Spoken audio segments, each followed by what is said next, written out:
조작이라고 하는 사전적 의미가 어떤 일을 사실인 듯이 꾸며서 만든다라는 뜻을 갖고 있습니다. 한마디로 말하면 거짓이죠. 소발은 욥의 잘못을 지적하는 수준에서 한참을 벗어났습니다. 이제는 지적하는 그것이 의도가 아니라 거짓말을 통해서라도 욥의 잘못을 조작해서 진단하는 그런 말을 내뱉습니다. 저번 시간에 욥기 20장을 끝으로 이제 소발은 사라진다고 했죠. 더 이상은 이 정신적 심리적 상태가 너무 안 좋아서 병원에 입원하러 갔다고 제가 농담을 했었습니다. 이 저번 시간에 잠시 언급했던 내용 중에 이토록 소발이 말을 지어내서 거의 망상증에 가까운 말들을 내뱉는 이유가 뭐라고 그랬나 하면 20장 그 2절 부분에 마음이 초조하고 중심이 조급하다에서부터 시작했다고 그랬습니다. 사아프 그리고 후시라는 이 히브리 말 초조, 조급을 말하는 단어인데 이 샤프라는 것은 생각이 여러 갈래로 막 갈라져서 많아지는 걸 말하는 것이고 후시라는 말은 서로 대조적인 감정이 한 번에 섞여 있는 심리, 그런 불안함을 말하는 것이죠. 그래서 이 샤프와 후시 안에서 있지도 않았던 그런 내용을 마치 사실인 양 소발은 스스로의 망상에 사로잡혀서 욥을 비난하고 욥이 하지도 않았던 일들을 막 지어내면서 결국은 욥이 악인이라는 것을 주장하는 것 자체가 소발의 목표가 되어버렸다고 말씀드렸습니다. 이제 중반전 이후로 욥의 친구들은 더 이상 욥을 위로하거나 욥에게 무슨 힘을 주려는 의도는 다 사라져버리고 전부 다 욥을 악한 자로 내몰아서 뭔지 모를 그 배후에 있는 악의 권세가 욥의 친구들을 지배하는 그런 느낌을 받게 됩니다. 악인이 어떤 모습인가라는 것을 객관적으로 설명하는 차원이 아니라 욥 자체가 악한 바로 그 악인이다, 이것을 지적하려는 의도를 가지고 소발은 이 20장에서 말하는 악인에 대한 모든 자기의 설명은 실은 악에 대한 객관적 설명이 아니라 욥에 대한 설명이고 욥에 대한 진단이다라는 것을 우리가 파악을 해볼 때 지금 이 소발의 영적 심리적 상태는 심각한 경지다라는 것을 우리가 알 수 있게 된다는 것입니다. 오늘 본문도 보니까 12절에서 19절까지의 내용이 어떤 겁니까? 악인은 나쁜 것을 이렇게 달게 여기서 입에 머금고 있더라도 나중에 이것이 이제 배에 들어가면 짖게 되는 것이 아니라 독사의 쓸개처럼 되어서 다 토해내게 된다, 이렇게 이야기를 하죠. 악한 자는 먹고 싶은 것을 절대로 먹지 못하고 다 토해내게 된다는 거예요. 아무리 좋은 것, 아무리 단 거 몰래 나 혼자 먹겠다라고 꼬불쳐 두고 있어도 나중엔 이게 자기 것이 절대로 안 된다라는 이야기를 이렇게 아주 정밀하게 그리고 면밀하게 아주 그 묘사를 잘하고 있습니다. 그래서 결론적으로 19절에는 이는 그가 가난한 자를 학대하고 버렸으며 자기가 세우지 않은 집을 빼앗음이라, 욥에 대한 말이거든요.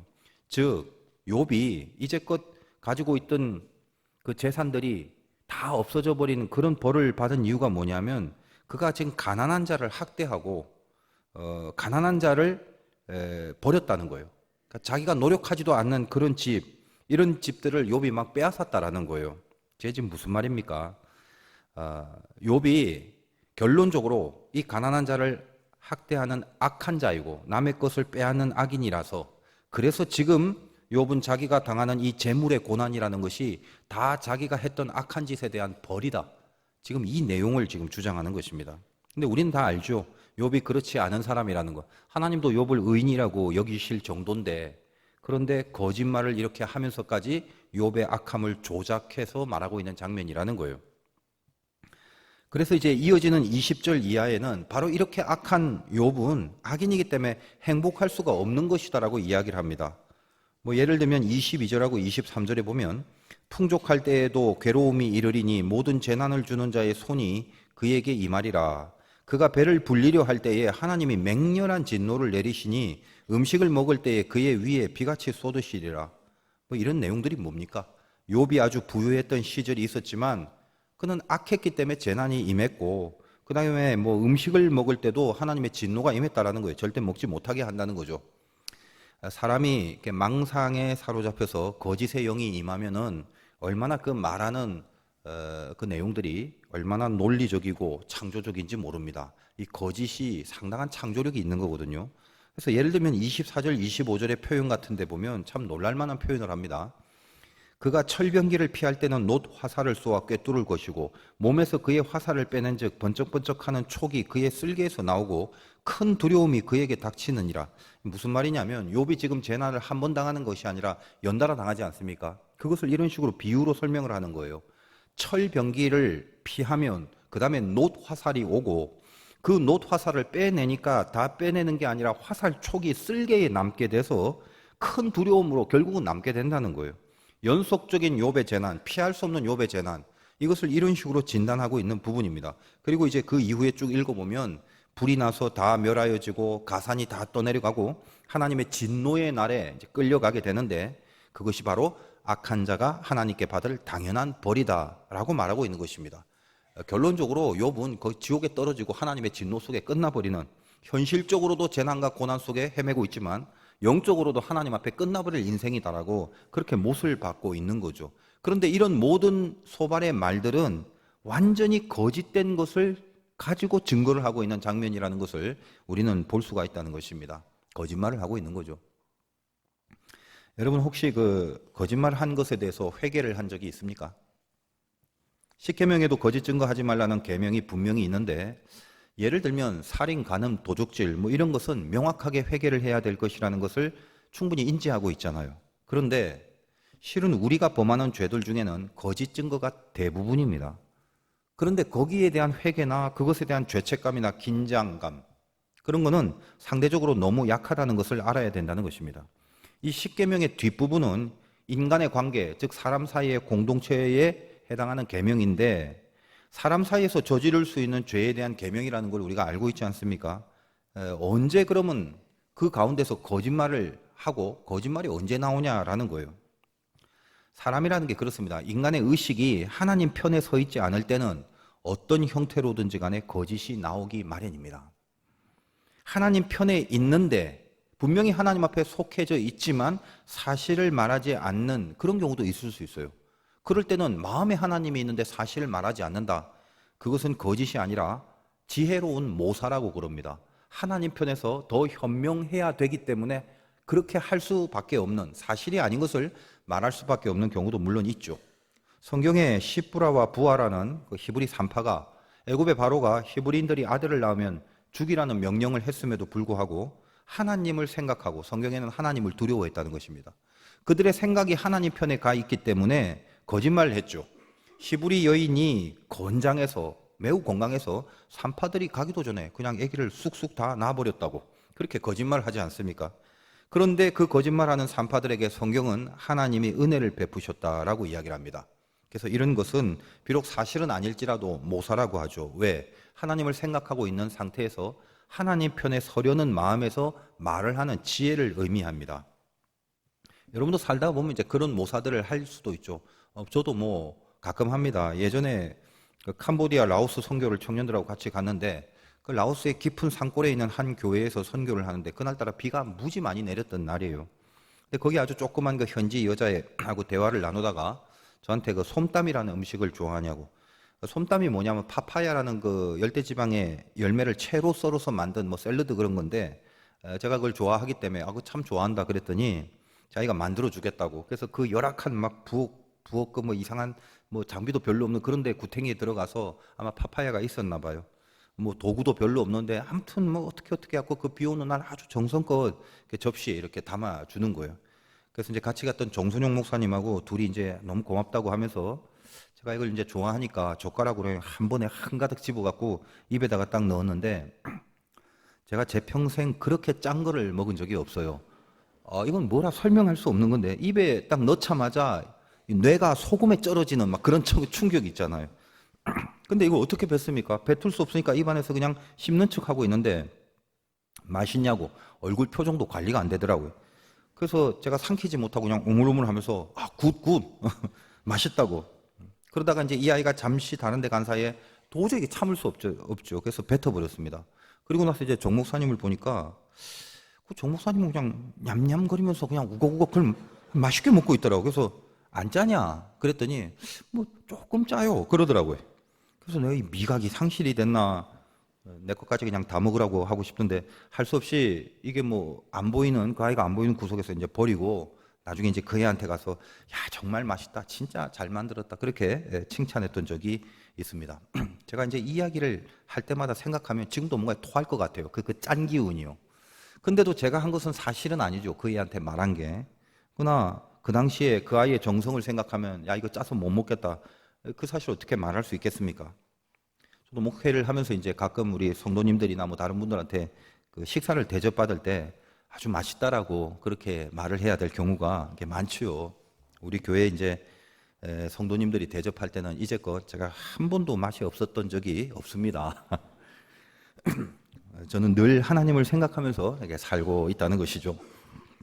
근데 문제는 뭐냐? 이런 거 말고 죄가 되는 거짓 증거.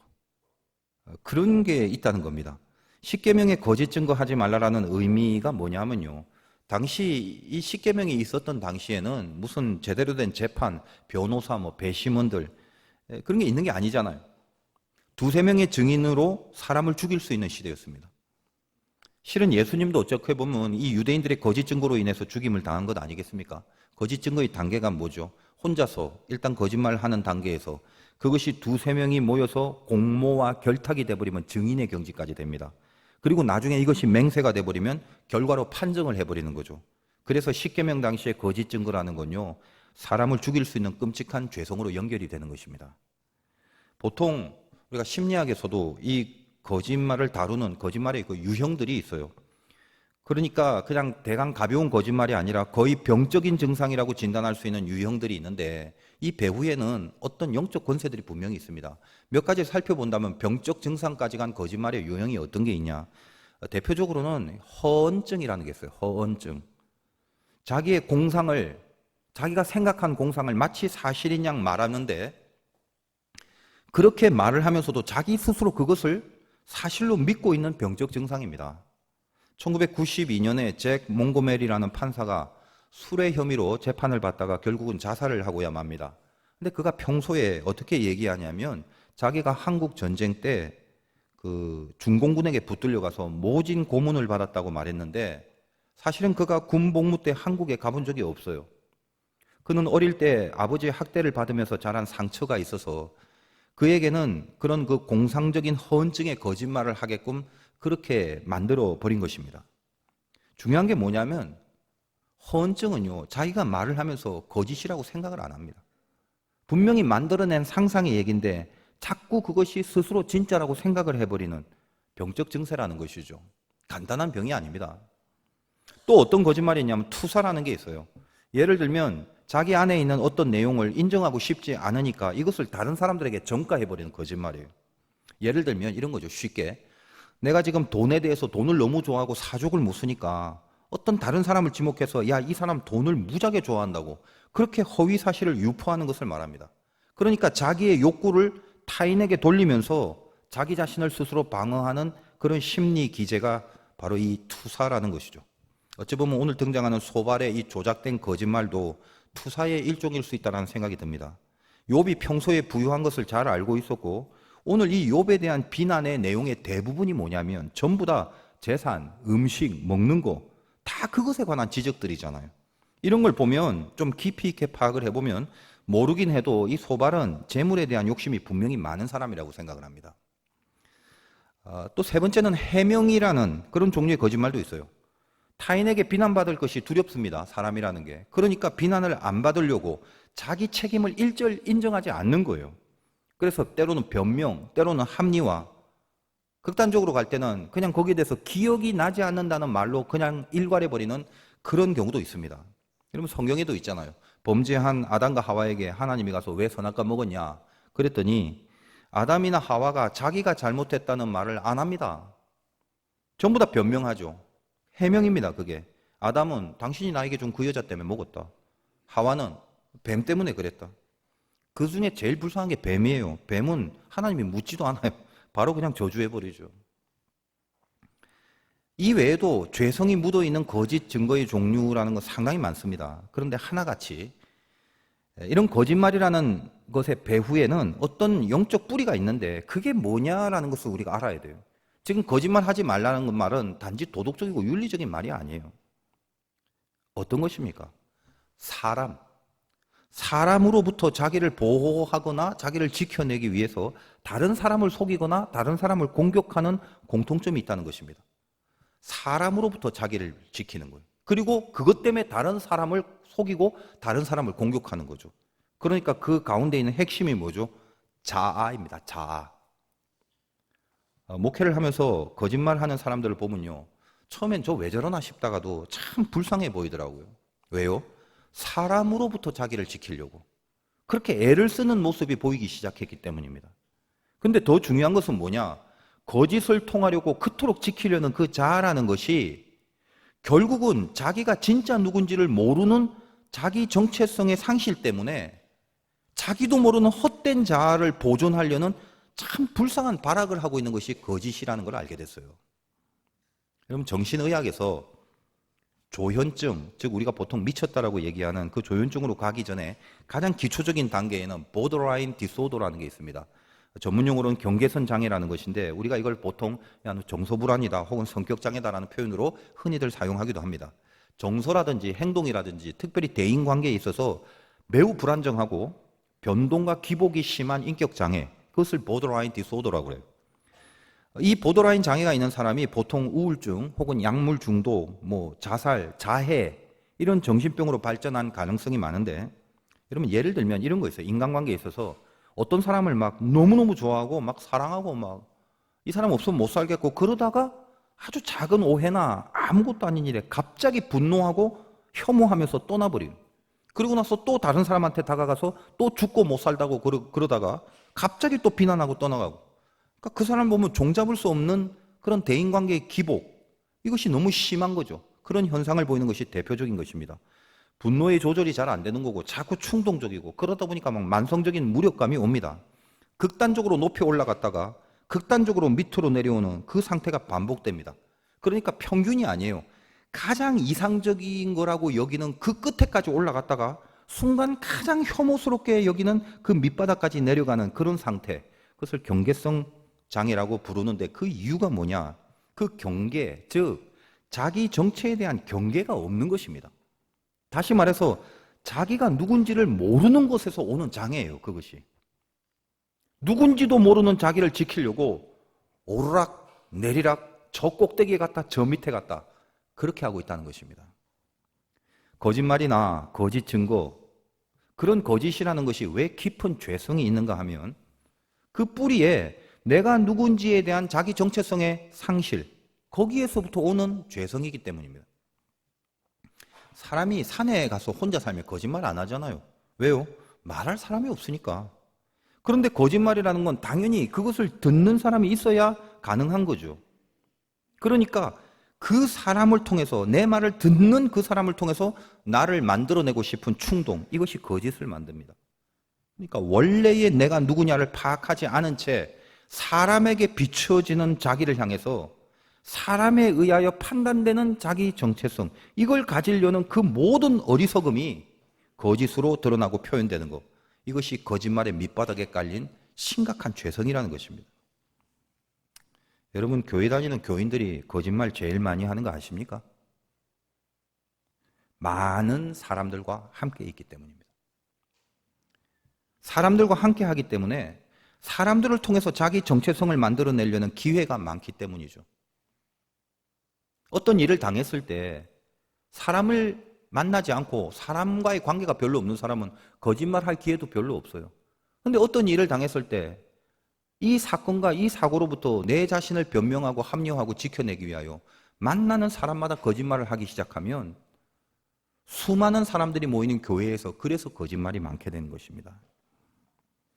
그러다 보니까 예수 안에서 하나님 붙잡고 정직하게 살아가는 사람도 물론 많습니다만, 이 거짓말하는 사람들은요 점점 그것이 만연화되다가 결국 습관이 되어버린 사람들이 많이 있습니다. 그럼 정신적으로, 영적으로 문제가 있게 되는 거죠. 나중에는 자기가 지금 거짓말하고 있다는 감각도 사라져 버립니다. 그리고 그 감각이 없어진 경우로 살고 있는 경우가 상당히 많다라는 거예요. 이것은 지금 도덕적인 지적이 아닙니다. 전부 다 영적인 문제라고요. 그러므로 난 아니야 라고 생각하지 마시고, 이런 영적인 모든 공격 속에 우리가 노출되어 있기 때문에 영적인 부분에서 나에게도 혹시 이런 거짓의 영이 들어가지 않은가, 내 말하는 모든 것들이 지금 이런 어떤 영적인 신앙의 상태의 잘못됨에서부터 나오는 게 아닌가를 분명히 확인할 필요가 있다는 것입니다. 여러분, 정치인들은 거짓말밖에 안 하죠. 근데 왜 그래요? 당연한 건 아니겠습니까? 정치인이라는 것은 인간들의 표가 자기 존재의 이유예요. 그러므로 정치인은 뭐나? 사람 때문에 만들어지는 거고 사람에 의하여 확인되는 그 존재가 정치인이기 때문에 당연히 거짓말이 나올 수밖에 없는 것입니다. 왜 인간이 자기 본연의 정체를 잃어버렸습니까? 두말할 필요 없죠. 하나님이라는 근본 뿌리에서 떨어져 나가버렸기 때문에 그래요. 이미 하나님을 떠나버린 거 바로 거기서부터 내가 하나님의 자녀고 하나님의 피조물이라는 인간 본연의 자기 의식이 지금 상실돼 버린 것입니다. 여러분이 누군가에게 말을 할 때 잘 한번 생각해 보십시오. 물론 이런 것이 훈련과 연습과 영적인 하나의 그 정착이 돼야 됩니다. 지금 내가 하나님 편에 속해 있다는 것을 인식하고 말하고 있는지 한번 보세요. 내가 지금 말하는 모든 시간과 내가 지금 말하는 내용의 그 깊은 곳에 내가 지금 하나님에게 속해 있는 하나님 편에 있는 사람으로서 말을 하고 있는지, 우리의 의식이 하나님께 속하여 있지 않는다면요, 거짓은 무조건 나오게 되어 있습니다. 이게 왜 영적인 분야인가? 사람 두 가지예요. 하나님께 속하느냐, 마귀에게 속하느냐. 어정쩡한 중간지대 없습니다. 마귀가 뭐야? 그러면은 요한복음 8장 44절에 이렇게 돼 있어요. 너희는 너희 아비 마귀에게서 났으니 너희 아비의 욕심대로 너희도 행하고자 하느니라. 그는 처음부터 살인자요 진리가 그 속에 없으므로 진리에 서지 못하고 거짓을 말할 때마다 제 것으로 말하나니 이는 그가 거짓말쟁이요 거짓의 아비가 되었음이라.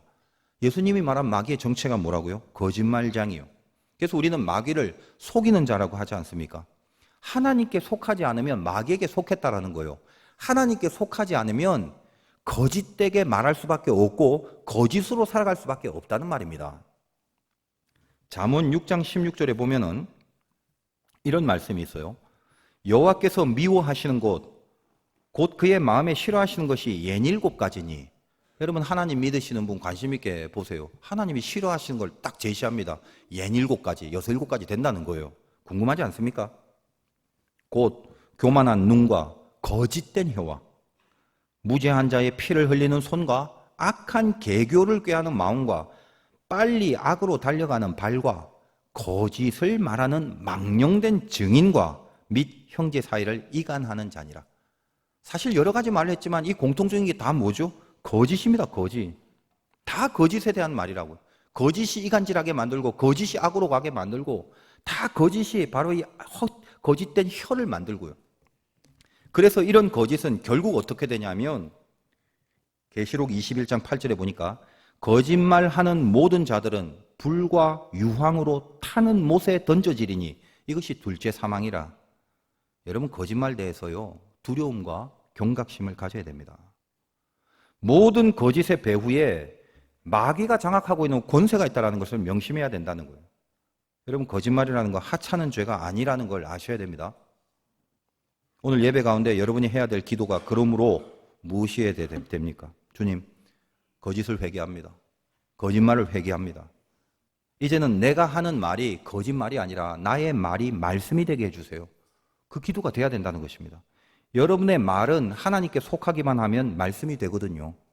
말은 마귀 거고 말씀은 하나님 거기 때문에 그래요.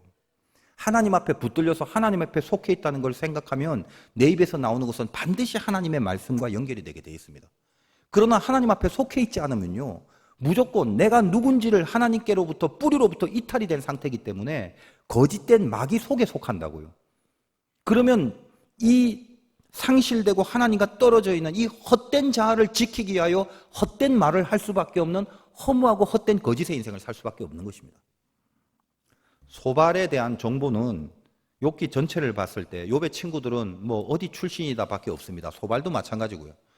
누군지, 뭘 하는 사람인지, 어떤 배경인지 몰라요. 단지 20장 1절에 나아마 사람 소발 이렇게 등장합니다. 나아마 사람이라는 것밖에 몰라요. 근데 이 나아마라는 이름은 창세기에 처음 등장합니다. 두발가인의 누이가 나아마인데 이 창세기에는 라멕이라는 사람이 등장하는 부분이 있습니다. 우리가 알다시피 가인과 아벨이 하나님 앞에 가인이 범죄하고 하나님을 떠나 에덴 동쪽에 자기의 성읍을 건설합니다. 그래서 하나님 없는 도시를 건설하죠. 근데 그때 창세기 4장에 보면 23절에 라멕이라는 사람은 가인의 후예인데 하나님을 떠난 자의 후예예요. 근데 이 라멕이 어떤 고백을 하냐면 자기 아내가 2명이나 있는데 이렇게 이야기를 합니다. 창세기 4장 23절 라멕이 아내들에게 이르되 아다와 실라여 내 목소리를 들으라. 라멕의 아내들이여 내 말을 들으라. 나의 상처로 말미암아 내가 사람을 죽였고 나의 상함으로 말미암아 소년을 죽였도다. 가인을 위하여는 벌이 7배일질 건데 라멕을 위하여는 벌이 77배이로다. 이 무슨 말입니까? 가인은 자기가 죽을까 봐 하나님과 딜을 하면서 무슨 가인의 표도 없고 그랬잖아요. 근데 라멕은 뭐라고 합니까? 나는 나한테 누가 조그만 상처를 내거나 나를 무슨 해꾸지를 조금만 했다면 내가 바로 죽여버리겠다. 이런 얘기예요. 왜냐하면 이 라멕이라는 것은 그 이름 뜻 자체가 강하다라는 거거든요. 자기의 강함으로 세상을 살겠다는 것입니다. 이 말은 전형적으로 하나님을 떠난 사람의 인생의 모습이죠. 나의 강함과 내 걸 갖고 살겠다라는 거예요. 그의 아내의 이름이 아다와 실라인데 이 이름도 의미가 있습니다. 아다는 이 귀걸이, 목걸이 같은 장신구 그런 뜻입니다. 그러니까 사치와 향락을 일삼는 상징으로 지어진 이름이죠. 그리고 또 한 명, 이 실라는 딸랑딸랑하는 이렇게 몸에 걸친 장신구들이 움직일 때 들리는 그런 소리로 만들어지는 의성어거든요. 그래서 그 실라에서 바로 나온 딸이 나아마라는 거예요. 성경에서 최초에 등장하는 나아마의 이름입니다. 아다와 실라, 그런 사치와 향락과 겉으로 보여지는 것에 거기에 파묻혀 살아가는 그 실라에게서 나온 딸 이름 나아마, 그 나아마의 뜻이 뭔가? 쾌락이란 뜻입니다. 하나님을 떠난 사람들의 가치관이 무엇인지 그것을 보여주는 거죠. 이 땅의 것, 보여지는 것, 겉으로의 외모, 사람에게 어떻게 보일까? 사람을 어떻게 유혹할까? 온전히 그 땅과 인간, 그것을 가치로 여기고 살아가는 존재란 말입니다. 소발은 바로 이 나아마 사람이라고 명시된 부분을 그냥 넘어가지 않기를 바랍니다. 그가 왜 이 사실을 조작해서 진실까지 조작하면서 거짓으로 욥을 비난하고 정죄하는지 거기에 숨겨져 있는 깊은 영적 교훈을 깨닫기 바라요. 적어도 소발은 입으로는 하나님 앞에서 하나님 하고 언급을 하면서 살았지만 정작 자기 자신을 하나님 편에 속하게 하고 하나님 편에 붙들리게 하고 그 상태에서 진심에서 우러나오는 말을 하지 않고 살았다는 것입니다. 전부로 겉으로 보여지는 것. 그래서 욥의 재산과 욥의 재물을 보면서 그것을 향한 자기 자신에 대한 깊은 상처나 그 깊은 거짓의 증거가 욥에게 반영되는 그런 토로를 하고 그렇게 몰고 가는 거짓 증거를 하면서 그런 차원에서 소발이 뱉은 것은 말씀이 아니라 말이었다는 것입니다. 거짓이었다는 거죠. 여러분은 무엇이 두렵습니까? 왜 그렇게 힘든 게 많죠? 일도 힘들지만 살아보니까 어떻던가요? 사람이 제일 힘들죠. 그러니까 그 힘든 사람 앞에서 전신의 거짓으로만 해결하고 싶은 마음이 얼마나 많이 들고 있습니까? 내가 누군지도 모르면서 누군지도 모르고 있는 나를 지키고 싶은 어리석음 속에 살고 있지는 않습니까? 내가 하나님 편에 속해 있다는 분명한 믿음이 상실된 채 내 주변에 있는 사람들이 나를 어떻게 보는지 가장 힘들게 하는 그런 사람들 속에서 내가 누군가를 자기 자신이 누군지도 모르는 본연의 정체를 상실한 채 헛된 자아를 지키려고 헛되게 몸부림치는 거짓의 삶 속에 그렇게 살고 있는 피곤한 인생은 혹시 아닙니까? 무엇이 두렵습니까? 두려움이라는 것은 늘 대상이 있습니다. 그 두려움의 대상이 반드시 있어야 두려움이 생기는 건데 그런데 가만히 생각해 보면 그 대상이 두려운 게 아니라 그 대상과 맞닥뜨리고 있는 내가 누군지를 몰라서 두려운 거라는 걸 알고 계십니까? 그 대상을 지금 누가 맞닥뜨리고 있길래 두려운 것입니까? 왜 동일한 거구인 골리앗에 이스라엘의 전 백성이 떨고 있었으면서 그 어린 다윗은 왜 겁을 내지 않았습니까? 대상의 문제입니까? 여러분이 당면하고 있는 그 대상, 그게 사건이든 사람이든 일이든 그걸 지금 누가 맞닥뜨리고 있다라는 거. 누가 만나고 있길래 두려운 겁니까? 내가 지금 그 대상을 만나고 내가 지금 그 사건을 당하는 거죠. 그래서 감당이 안 되는 두려움이 엄습하지 않습니까? 그러면 그것을 당하고 당면하고 만나는 그 내가 누굽니까? 나를 사랑하시는 하늘의 아버지가 당신의 아들을 피 흘려 죽게 하시는 방법까지 동원해서 자녀를 기필코 만들어 놓으신 그 하나님 아버지의 아들이고 딸이란 말이에요. 내가 맞닥뜨린 그 대상, 그 사건, 그 고난, 그 인간은 나만 만나는 게 아니라 내가 속해져 있고 나를 자녀 만드신 나의 하나님 아버지와 같이 만나는 겁니다. 우리가 왜 은밀하게 선을 행할 수 있는지 아십니까? 그 은밀함이 왜 그렇게 기쁘고 즐거운지 아십니까? 내가 당하는 고난과 억울함이, 그래서 거기서부터 오는 그 손해와 희생이 왜 아무렇지도 않은 줄 아십니까? 믿음으로 살려고 애를 쓰고 바른 길 가려고 몸부림치는 그 모든 각오와 노력들이 세상에서는 어떤 대가나 소득으로 나타나지 않을지라도 그냥 그렇게 하고자 하는 결단만으로도 내 속에 힘이 되고 의미가 되어주고 가치가 되어주고 보람이 되어주는 이유가 뭔지 아십니까? 나를 부인하고 세상에는 없는 원리인 나를 매일매일 죽이는 그 시간들이 아무리 힘들어도 그것이 옳은 길이고 그것이 생명의 길이라는 것을 알기 때문에 포기하지 않는 그 이유를, 그걸 아십니까? 사람이 평가하고 사람이 알아봐 주지 않아도요, 지금 나의 손을 잡고 내 옆에서 같이 살아가 주시는 만군의 여호와 하나님이 뜨겁게 사랑하고 영원히 기대하고 있는 자녀, 그것이 바로 진짜 나라는 믿음 때문입니다. 거짓말하지 맙시다. 조작하며 살지 맙시다. 치사하게 쫄고 두려워하면서 그렇게 살아가지 맙시다.